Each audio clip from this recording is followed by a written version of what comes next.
America की तो मुझे लगा कि शायद यहाँ लोग इंग्लिश बोलने वाले लोग हैं। ये तो हिंदी भी नहीं बोल रहे, सब इंग्लिश बोल रहे हैं। तो तैयारी हम लोग कुछ अलग करके गए थे, लेकिन फरमाइशें आई अपने पूरे देहाती वाली भाषा, गाली गलौज वाली जितने हम लोग आते हैं मंचों पे। साथ ही साथ इस गाने की भी फरमाइश एक बाबा थे वहाँ के ही। मैंने उनको बोला बाबा एक बार बोलिए I love you, I love you. उन्होंने बोला आई लव यू, और वो अभी इंस्टा पे सब ट्रेंडिंग चल रहा है। बहुत सारे लोगों ने रील्स बनाए, सुना है ना आप लोगों ने? तो कहते हैं क्या तैयारी करके अमेरिका यूएसए कुछ और गई रहे, कौन तैयारी करके यूएसए गई रहे? बहुत सारे गाने थे, लेकिन वो सब गाने हम लोगों का छूट गया। इंग्लिश में क्या गाना याद करते लेकिन हाँ व्हाई दिस कोला वेरी। अच्छा ये तैयारी करके गई रही। देखिए नहीं, ये आपके लिए था। नहीं, अमेरिका वालों के लिए क्या तैयारी करके गए? वो तो भूल गए। 2 लाइन गुनगुना दीजिए ना, यूट्यूब वाले भाई कह रहे हैं, मैं नहीं कर रहा है मिस्टर। कोड वही लगाइएगा। हाँ, आप समझ जाएंगे ना जो बोलूंगे। हम क्या पूरी पब्लिक समझेगी? पब्लिक तो समझ ही मैं तो रेफरी हूँ, ये जनता सब जानता है। बिल्कुल बिल्कुल। ये देखिए बड़ा सा चिट्ठा गया यूएसए से। विश्वामित्र जी के क्या लिखे हैं जी? बागेश्वर बाबा का पर्चा। हमने किया अभिभावक विश्वामित्र चचा बाकी। देखिए ये गाली वाले गाने की फरमाइश किए हैं। पहले मैं बोल देती हूँ, इसमें हमारी कोई दूर दूर तक कोई लोग वास्ता नहीं। सब चलेगा ना विश्वामित्र भैया? चलेगा, मामला क्लियर है। वाह, तब ठीक है। आपकी आदेश आएगी तो फिर मैं ये गा दूंगी। लिखा हुआ है विश्वामित्र जी के 5 बहिनियां, पांचों के पांचों। आगे समझ जाइए। गाली गाना निशा जी गा दीजिए जो आपका वायरल है। ठीक है, मैं आपके गाली गीत भी सुना दूंगी। पहले एक वायरल जो चल रहा है अब इंस्टा पे उसको सुना देती हूँ, क्योंकि बहुत सारे फैंस की डिमांड थी कि उस गाने को थोड़ा एक अंतरा बढ़ा करके सुना दीजिए, क्योंकि डीजे वाले लोगों ने उसको डाल दिया है। तू हमर जान हो, तू ही परान हो। अच्छा, तू हमर जान हो, तू ही परान हो।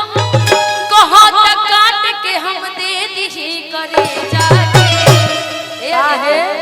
अगर हम फेंक दी हले जाके, ले जाके गड़ा हम फेंक दी हले जाके, ले जाके गड़ा हम फेंक दी हले जाके, ले जाके गड़ा हम फेंक दी हले जाके।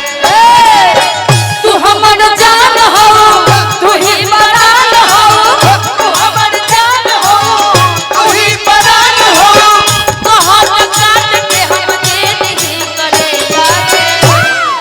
कैमरा वाले भाई आप भी बोल रहा गड़ा में फेंक दी हले जाके, ले जाके गड़ा में फेंक दी हले जाके, ले जाके गड़ा में फेंक दी हले जाके।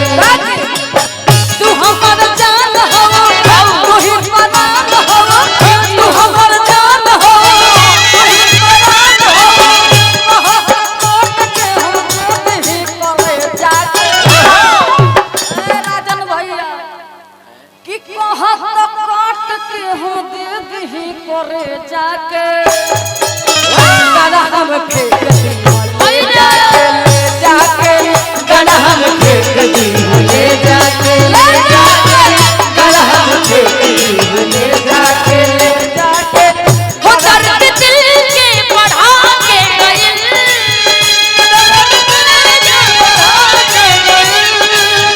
हो दर्द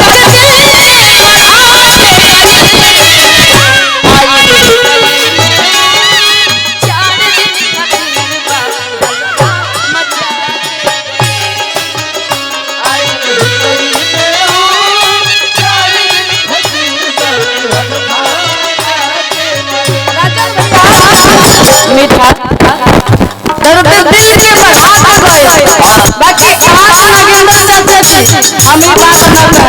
विश्वामित्र भैया खातिर एगो बात कह के जाए। जब ये अपना बेटा के शादी करी है, तिनकर मन के बात का रहे बतावा पूछू तक का सुन ली आगे कि नहीं पाट के मकान चाहिए,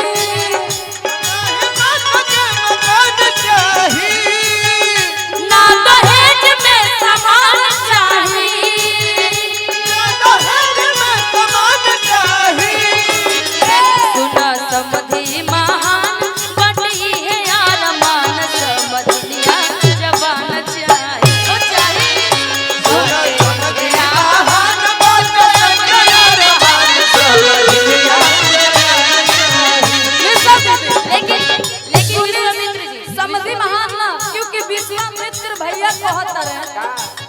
कि सुनी अगुआ महान बाटे एगो रमन समझ लिया जवान चाहिए।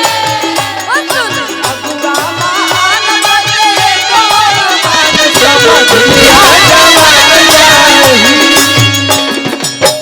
दम दम भिगा भिगा मौसम भिगा भिगा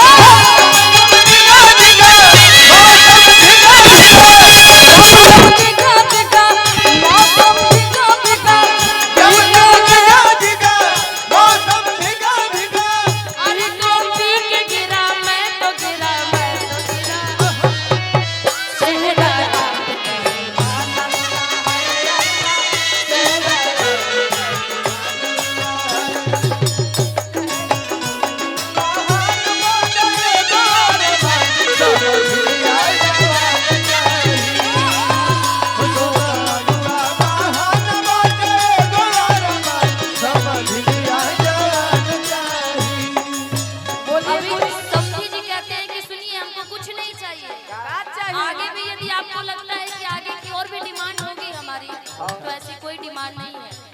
क्यों कहते हैं जानते हैं?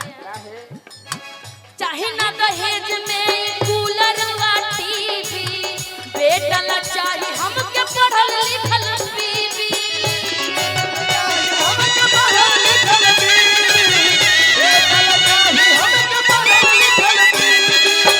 चाहे नहीं दहेज में कूलर व टीवी, चाहे हमके अपन पढ़ल लिखल बीबी, बेटा ला चाहे हमके पढ़ल लिखल बीबी, बेटा ला चाहे हमके पढ़ल लिखल बीबी।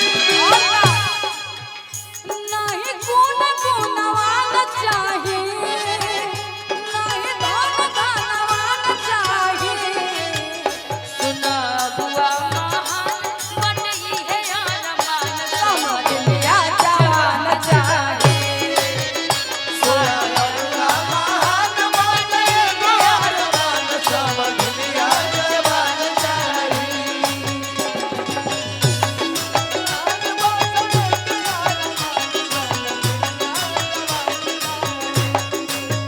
होतनी ताकला, लेकिन इसी में होतनी ताकला